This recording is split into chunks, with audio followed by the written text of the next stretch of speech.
name is, right, I'm going to get it. Mahoney, yeah? Carol. Fuck.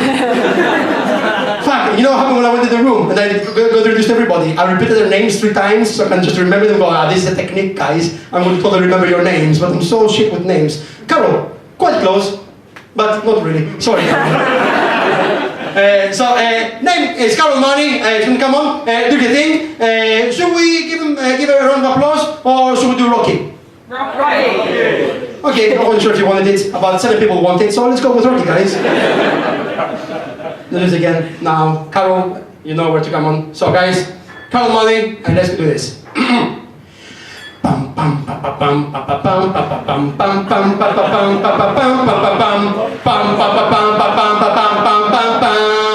Take it away.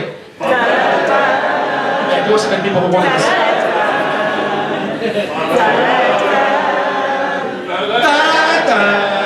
Come on, guys.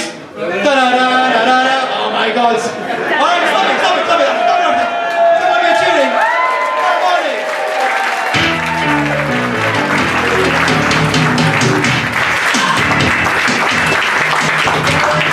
It's a very meaning for my whole life, but not quite.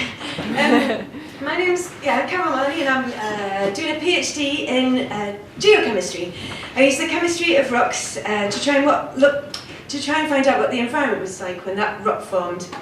And it's not as easy as I thought it would be. Actually, it's quite tough. It's rock hard. And the rocks are from the Cretaceous, and you might be thinking, that's where the problem is. She's trying to work out what the environment was like millions and millions of years ago, when supercomputers and satellites working 24/7 can't work out what the weather's going to be like tomorrow. She standing no chance. But it's really interesting to look at the Cretaceous because it's this period where there was lots of carbon dioxide in the atmosphere. So it's like global warming, the prequel. And it wasn't because there was loads of dinosaurs driving around in gas guzzling 4x4s or forgetting to turn their electrical appliances off standby when they go to bed at night. During the Cretaceous, there's loads of carbon dioxide in the atmosphere because there were giant supervolcanoes spewing millions of tons of this stuff into the atmosphere.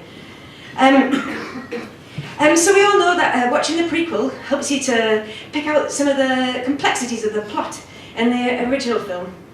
And this original film might be called Global Warming, Episode 2, The Tango Face Menace. And the trailer might go a little something like this. It was all going so well. The year is 2016, and global leaders are meeting in Paris, France. And they've agreed to sign a pledge to limit their carbon dioxide emissions, thus averting catastrophe. But then, disaster strikes. The citizens of the United States of America democratically elect a semi-sentient bag of farts. I'd like to be able to tell you that Global Warming Episode 1 wasn't apocalyptic, but it was pretty apocalyptic. We're talking multiple mass extinctions. The temperatures were like 10 degrees higher than they are today, which melted all the ice at the poles, and sea levels were 200 metres higher than they are now. But this is supposed to be a comedy set, so let's pull out something positive. So during the Cretaceous, there was a huge inland sea across the whole of North America, stretching from the Gulf of Mexico to the Arctic Ocean. It's great, isn't it? I like to think of all the Trump supporters being forced to emigrate to drier climes like, let me think, Mexico. A future where every Mexican household is like a cook from Wisconsin and a gardener from Iowa, and neither of them can speak any Spanish. So I use iron to try and work out what the environment was like in the Cretaceous, because iron has this really tumultuous relationship with oxygen that gets preserved in the sediments, which then later turn to rocks. And because it was Valentine's Day last week, and because this year, for once, I'm not bitter, I'm sitting with my lovely boyfriend over there. I thought I'd describe the relationship between an iron and oxygen like a love story. And because he secretly fancies Katy Perry, it's all right, Christian, I know all about it. I've come to terms with it. Katy Perry is going to be our heroine. She's going to be iron. So let's start at the beginning. When Katy Perry issued forth from the centre of the earth, yes, she was hot and then she was cold. Almost straight away she was exposed to the limelight and exposed to all the elements of the celebrity atmosphere. Rock stars and models and actors.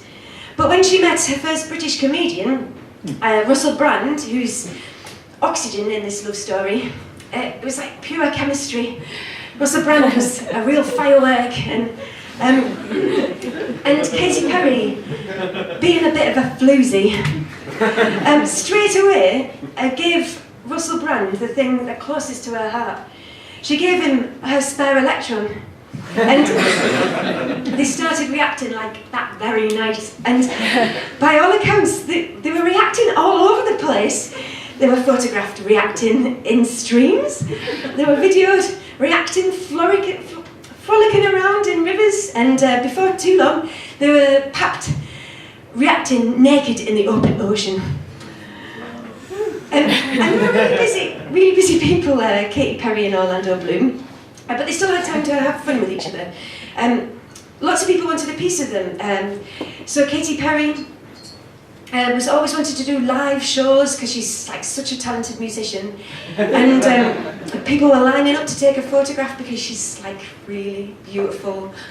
And not only that, but chat shows. She was really in demand for chat shows because not only is she beautiful and talented, she's also incredibly charismatic, and I can't really compete with that. But and Russell Brand was really busy as well. He was always wanted on celebrity panel shows, and he had this video channel on YouTube where he would impart his wisdom on the youth of today who can't be bothered to read newspapers or anything. But again, they still had time to have fun together. Well, it was until the political climate changed and the British referendum was looming, and the number of viewers for Russell Brand's video channel increased exponentially. And they were really demanding, they wanted answers. They wanted to know who to vote for, or whether or not to vote at all. Fucking hell, Russell Brand. And soon Russell Brand had no time for Katy Perry at all. And that's very similar to oxygen in the ocean. Microbes, they have an oxygen demand in the ocean, and that's all right because there's plenty of oxygen to go around until there's a change in the global climate, which something like an increase in temperature and influx of nutrients, and soon the microorganisms are increasing in number exponentially, and before you know it, the unthinkable happens. And Russell Brand leaves Katy Perry. What? But don't worry, Katy Perry's not going to be alone for very long because she's Katy Perry, and well, and it's only a few weeks before Orlando Bloom, who's sulphide in our love triangle, Orlando Bloom approaches Katy Perry and asks her on a date. And they get on really well, and after a few dates, Orlando Bloom decides that he's going to do it. He's going to give Katy Perry what she really needs. He's going to give her his spare electron. And then later on that night, they go back to the hotel room and they bond. And it was very different to before, because like they're older and they're beautiful. And when two beautiful people bond, they often make something more beautiful. And when Katy and Perry and Orlando Bloom bonded, they made fool's gold. And fool's gold precipitated out of the ocean and ends up in the sediments. And then millions of years later, a geochemist like myself can dig up these sediments and look for bands of fool's gold, and when they see them, they know for sure that there was hardly any oxygen around. And these bands do exist in Cretaceous sediments, and they seem to be quite laterally continuous, and it looks like nearly the whole Atlantic Ocean was oxygen-free at some point during the Cretaceous. So, yeah, global warming, part 2 is looking pretty crap, isn't it? But, there's no pyrite really in my samples, which is why I'm having a bit of a tough time trying to work out what the environment was like. And I think it's because our love story isn't quite complete yet. My rocks were deposited as sediments at the bottom of an ocean that eventually turned into rocks. And then they were thrust up into a mountain belt where, over millions of years, the overlying sediments were eroded. And then finally, the Cretaceous sediments were exposed to the atmosphere again. And we all know that Katy Perry's a floozy. And I think really, if she was to meet Russell Brand again, she would give him Orlando Bloom's spare electron. And I think that's why I'm having such bother analysing my samples. Because Iron kissed O2 and she liked it. And she hoped that sulfide wouldn't mind it, but it really did. So thank you, thanks for listening, and good night.